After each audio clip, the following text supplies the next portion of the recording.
Good morning. ప్రభువైన యేసుక్రీస్తు వారి పరిశుద్ధ నామములో అందరికీ శుభాలు. ఈరోజు మన అనుదిన ఆత్మీయ ఆహారంగా హెబ్రీయులకు రాసిన పత్రిక 12వ అధ్యాయం 4వ వచనం ధ్యానించుకుందాం.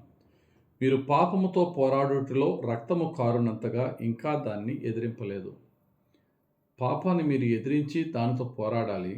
అయితే ఇప్పటి వరకు మీరు జరిపించిన పోరాటంలో రక్తము కారునంతగా ఇంకా పోరాడలేదు కనుక ఇంకా పోరాడవలసిన పోరాటం చాలా ఉన్నదని హెబ్రీయులకు రాసిన గ్రంథకర్త సంఘాన్ని ప్రోత్సహిస్తున్నాడు.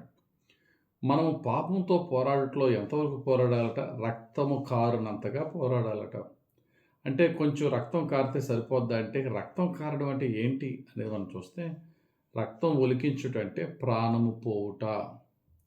ఒక క్రైస్తవునికి పాపంతో పోరాటం ఎప్పుడు ఆగుతుందంటే, ప్రాణం పోవునంత కాలము కూడా, మనం చనిపోయేంత వరకు కూడా పాపముతో ప్రతిరోజు ప్రతి రాత్రి పోరాడవలసిందే. పాపము రకరకాలుగా ఆకర్షించవచ్చు. అది ఒక శోధనగా రావచ్చు, అదొక శ్రమగా రావచ్చు, మన విశ్వాసానికి పరీక్షగా రావచ్చు, విశ్వాసులకు వ్యతిరేకులైనటువంటి అన్యులు క్రైస్తవులను ఒకవేళ హింసించే పరిస్థితులే రావచ్చు. ఆ టైంలో కూడా నీవు దానికి ఏమాత్రం భయపడకుండా పాపమును ఎదుర్కోవటానికి ధైర్యము కలిగి నీ మరణము వరకు కూడా ఏమాత్రం వెనుదిరగకుండా పోరాడవలసిందే అని వాక్యం చెప్తుంది. అందుకనే యేసు ప్రభు ప్రకటన గ్రంథంలో స్మరణ అనే సంఘానికి పత్రిక రాయిస్తూ ప్రకటన గ్రంథం 2వ అధ్యాయం 10వ వచనంలో ఈ విధంగా రాయబడి ఉంది. ఇదిగో మీరు శోధింపబడినట్లు అపవాది మీలో కొందరిని చెరలో వేయింపబోచున్నాడు. 10 దినములు శ్రమ కలుగును. మరణము వరకు నమ్మకముగా ఉండుము, నేను నీకు జీవ కిరీటం ఇచ్చేదను. కాబట్టి శ్రమలు, శోధనలు, ఆకర్షణలు, రకరకాల కష్ట నష్టాలు వచ్చినప్పుడు ఎప్పటి వరకు నమ్మకంగా ఉండమని ఇక్కడ రాయబడి ఉంది? మరణము వరకు. మనము ప్రభు నమ్ముకొని కొన్ని రోజులు ఆత్మీయంగా ఉంటే సరిపోద్దా? కాదు. జీవితకాలమంతా ఈ యొక్క పోరాటం కొనసాగించాలి. జీవితకాలమంతా ఈ పోరాటంలో నమ్మకంగా ఉండాలి. మరణము వరకు ఈ పోరాటాన్ని పోరాడుతూనే ఉండాలి. ఇక్కడ 3 విషయాలు గమనించాలి. 1, శోధనను ఎదిరించడం. మానొద్దు. శోధనకి కాంప్రమైజ్ అవ్వద్దు. ఎదిరిస్తూనే ఉండు. టెంప్టేషన్ వస్తుంది, ఎదిరించు. అంతకన్నా పెద్ద టెంప్టేషన్ వస్తుంది, ఎదిరించు. అంతకన్నా పెద్ద శోధన వస్తుంది, ఎదిరించు. వాక్యం ఏం చెప్తుంది తెలుసా? నీవు సహించలేనంత శోధన నీకు ఇవ్వను. ఒకవేళ ఎటువంటి శోధన వచ్చిందంటే తప్పించుకునే మార్గం నేను ఇస్తాను. నీ పనేంటి? ఎదిరిస్తూ ముందుకెళ్ళడమే. రాజీ పడకుండా శోధనను ఎదిరించు. ఎదిరిస్తున్నప్పుడు శోధన ఊరుకుంటుందా? దానికి శోధనతో పాటు శ్రమను జోడిస్తుంది. నువ్వు నీతిగా ఉండడానికి శోధనలు ఎదిరిస్తూ నువ్వు నిలబడినప్పుడు అనవసరమైనటువంటి మనకు సంబంధం లేనటువంటి గొడవలు, శ్రమలు, శత్రుత్వం ఎదురవుతూ ఉంటుంది. శోధనను ఎదిరించి నిలబడినప్పుడు హింసను కూడా భరించడం నేర్చుకోవాలా. అదే వాక్యం చెప్తుంది.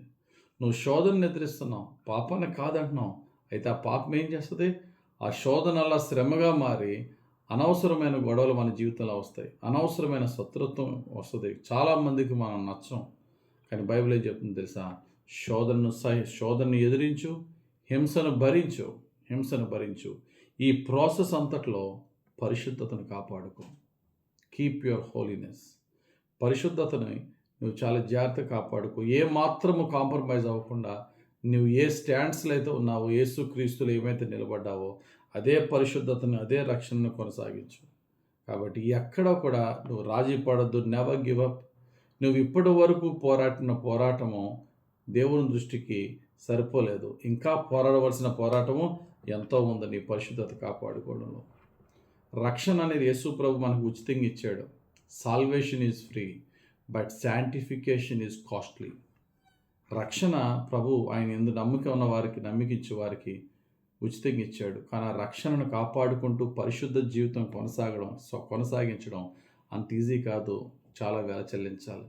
శోధనను ఎదిరించాలి, శ్రమను భరించాలి, హింసను తట్టుకోవాలి. ఎప్పటి వరకు?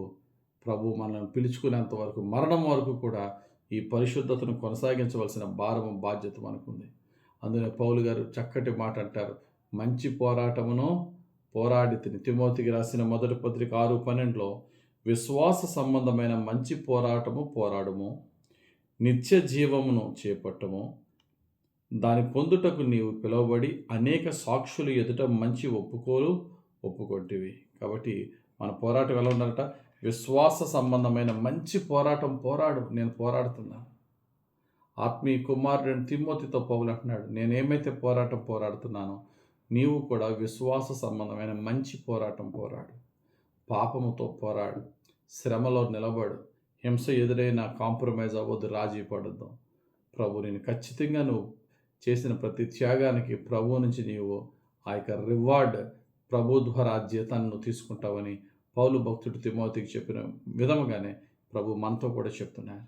నువ్వు ఏ వృత్తిలో ఉన్నావు, నువ్వు విద్యార్థిగా ఉన్నావా, వ్యాపారిగా ఉన్నావా, ఉద్యోగిగా ఉన్నావా, దేవుని సేవకునిగా ఉన్నావా, అందరికీ ప్రభువులో యేసుక్రీస్తు కొరకు నిలబడాలని ఆశపడుతున్న ప్రతి ఒక్కరికి శోధన, శ్రమలు వస్తాయి. యోసేపుకి శోధన వచ్చింది, నిలబడ్డాడు. శోధన తాగిపోలేదు, శ్రమగా మారింది, నిలబడ్డాడు. దానియేలుకి శోధనలో శ్రమలు వచ్చినాయి, నిలబడ్డాడు. యేసు ప్రభు చివరి శ్వాస వరకు సత్తాను శోధించాడు, నిలబడ్డాడు. స్టెఫను రాళ్ళతో కొట్టబడేంత వరకు శోధనలో నిలబడ్డాడు, శ్రమలో నిలబడ్డాడు. నీ జీవితంలో, నా జీవితంలో కూడా యేసుక్రీస్తు కొరకు ఏ రంగంలో మనం ఉన్న ఆ రంగంలో ప్రభువుకి సాక్షి నిలబడతాం. నిలబడటానికి చివరి శ్వాస వరకు పరిశుద్ధాత్ముడు మనకి ఆయన కృపను, ఆయన శక్తినిచ్చి, ఆయన ఆత్మతో మనల్ని నిలబెట్టి ఫలింపజేసి దీవించునుగాక. ఆమేన్. పరిశుద్ధుడా, ప్రేమ కలిగిన తండ్రి, ఈరోజు మాకు ఇచ్చిన వాక్యములో మీరు పాపముతో పోరాడటంలో రక్తము కారునంతకి ఇంకా పోరాడలేదన్నారు. అయ్యా, మా జీవితంలో మా చివరి శ్వాస వరకు పాపముతో పోరాడుటకు కావలసిన విశ్వాసాన్ని, నీ పరిశుద్ధాత్మ శక్తినిచ్చి, లోకముతో ఎక్కడ కాంప్రమైజ్ అవ్వకుండా శోధనను ఎదిరించి, హింసను భరించి, నీ పరిశుద్ధాత్మ శక్తితో పరిశుద్ధతను కాపాడుకోవడానికి నీ కృప మాకు అనుగ్రహించమని యేసుక్రీస్తు ప్రభు నామములో బ్రతిమలాడి వినయముతో ప్రార్థించి వేడుకొనిచున్నాం మా పరమ తండ్రి. ఆమేన్. మన తండ్రి అయిన యెహోవా దేవుని యొక్క ప్రేమ, రక్షకుడైన యేసుక్రీస్తు ప్రభు యొక్క కృప, ఆదరించి పరిశుద్ధాత్మ దేవుని శక్తి, సహవాసము, సహాయము సమృద్ధిగా మనకు అనుగ్రహింపబడి మనల్ని రక్షించి కాపాడి దీవించునుగాక. ఆమేన్. God bless you. Have a very blessed day.